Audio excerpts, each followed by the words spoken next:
Today on Cranky Gun Reviews, I take my new Tuger American Ranch in 5.56 out to the range and get it sighted in.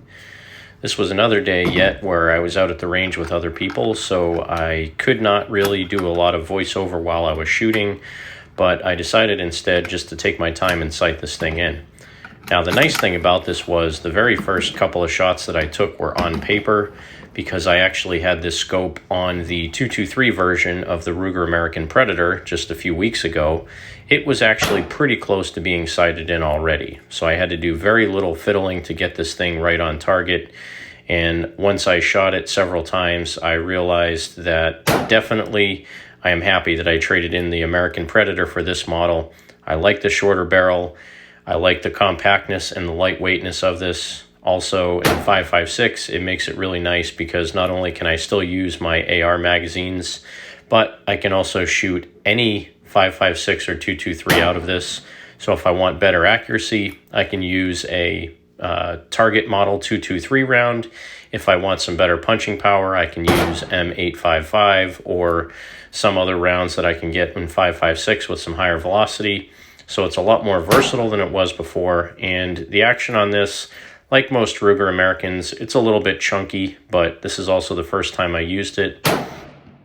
I have been practicing keeping my cheek on the buttstock while I'm reloading this, mainly because if you're trying to shoot long distance or even medium distance and you have to shoot more than once, if you have to take your head off of the gun to put a new round in the chamber, obviously it's going to mess up your sight picture. So that's one thing that I've been trying to practice a little bit better, is keeping my cheek on the stock of the gun while I'm reloading it to make sure that I'm keeping that good picture while I'm shooting. And again, I'm a little bit odd loading this thing because it's the first time I used it, and it is a little bit finicky when you try to close the bolt with a full magazine, or in some cases, if you try to load the magazine in the gun with the bolt closed, that's not really the best option. So I'm still just trying to get a feel for this thing.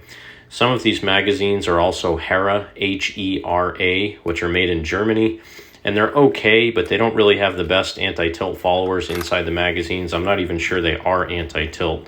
So in some cases, I did have a couple of issues with those magazines, but as you could expect, using the Magpul magazines in this rifle, they worked flawlessly. And again, you can see here as I'm loading new rounds into the chamber, I keep taking my head off the stock. I'm not actually sure why I got into that habit. It's a bad habit to get into because it ruins your sight picture every time. So again, I'm trying to tell myself as I'm shooting to maintain my cheek weld on the stock so that I can see what I'm doing, reload quicker, and get a better follow-up shot. I think I mentioned it in my last video, the appeal for this type of a rifle that accepts AR style or more commonly used magazines and is a bolt action. For me, it's kind of the scout rifle platform, I think is what it's called. And I think Mossberg came out with a scout rifle in 5.56 several years ago that was a bolt action that took AR mags. And that's really what piqued my interest, because the nice thing about this, again, I'm not assuming that there's going to be some event where I have to take a lot of ammo with me. But in the case that I have to take a lot of ammo with me, this will accept more standard size magazines and 20 and 29.999 round magazines. And they'll load into this fine and they'll function fine, so you can take a whole bunch of ammo with you and shoot this thing at greater distances. So once again, I thank you for watching another edition of Cranky Gun Reviews. Make sure you support your 2A rights. Get out there and shoot. God bless America. And you remember that if someone tells you to give up some of your freedom for the greater good, remind them that freedom is the greater good. Have a great day.